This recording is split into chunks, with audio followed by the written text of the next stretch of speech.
right, we are here at my urban worm bag. And last time we were in here, we were working on some moisture issues, so we added some plastic. And then in addition to that, we added some frozen water bottles. And that was to control the temperature, but also they sweat because I put them in the freezer and it's really humid here in Florida.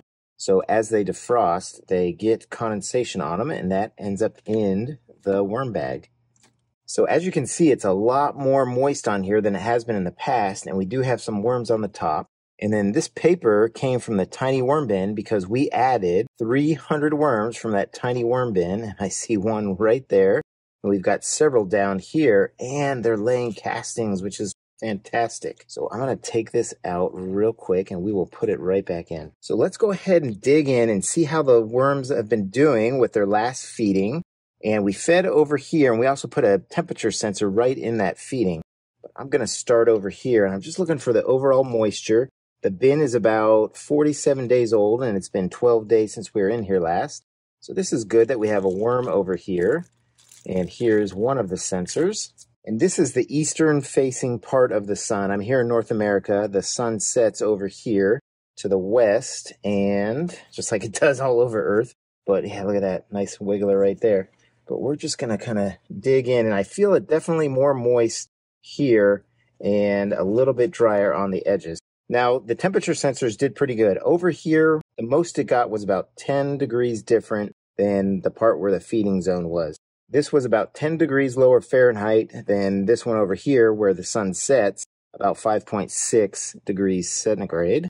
And we're going to keep looking over here. Lots of dryness. So I have another technique that I'm going to use to add more moisture to this bin. So let's come over here to the feeding zone, and it definitely is feeling more dense and more moist right here, and of course more worms. And I think we have about 2,100 worms based on all the worms that I've been adding into here. So it's getting, the population is getting bigger because I'm adding to it, but hopefully they're also laying cocoons, which I'm sure they are.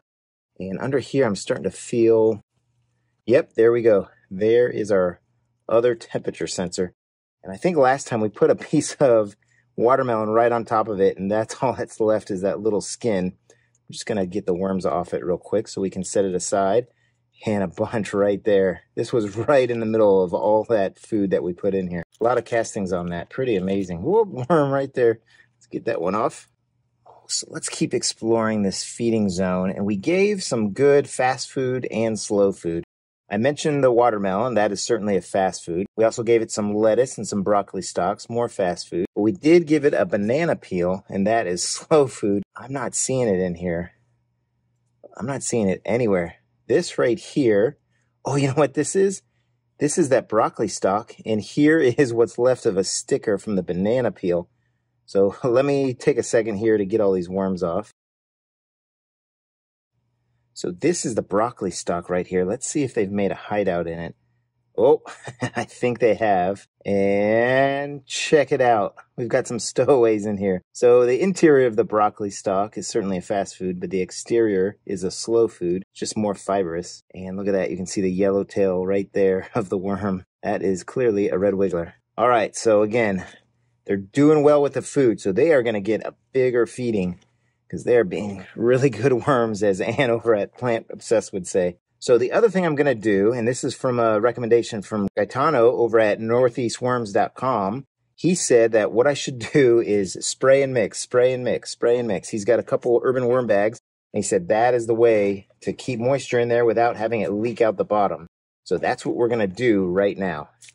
So here we go. I've got my trusty worm bin water, and this is water that we've got from our RODI water filter, which we use for our fish tank, and it gets all the chlorine, etc. out of the water for the fish, so we can make fresh salt water for them. So let me just spray and mix like Gaetano said.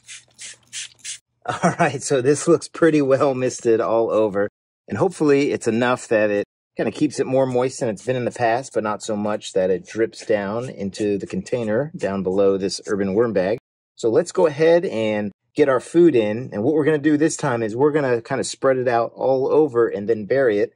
And I'm also going to put a sensor over here and over here again to just, again, try and see how the temperatures do. So here's our first temperature sensor going on the west side of the bin where the sun sets. And here's our second temperature sensor. It's going to go over here on the east side, and it is going to get very little sun. And here is what we had in mind to feed. Now, this bag has a lot of lettuces, and then this has some strawberry tops, and I think it's got some onions. And I think most of this stuff is from my garden. So we'll start with a frozen lettuce, and it looks like here's some baby bok choy. We've got a lettuce head, and we've got some more lettuce stalk, and one lone carrot, and some more lettuce leafy stuff. I'm just going to kind of push it down just a little bit because we are going to put some bedding right on top of this, but I still want to have this buried. All right, next we'll throw in our strawberry tops and onion, and I'm also going to spread that around. And this will be good because we'll see which foods they prefer, and it's going to be really good feeding for them. Let's go ahead and put this piece of paper, I'm just going to rip up from our tiny worm bin, and we're just going to put this under here like that. And now let's add some amendments. So first thing we'll do is we'll add some worm chow, which is just expired grains like oats, some stuff like that from my pantry.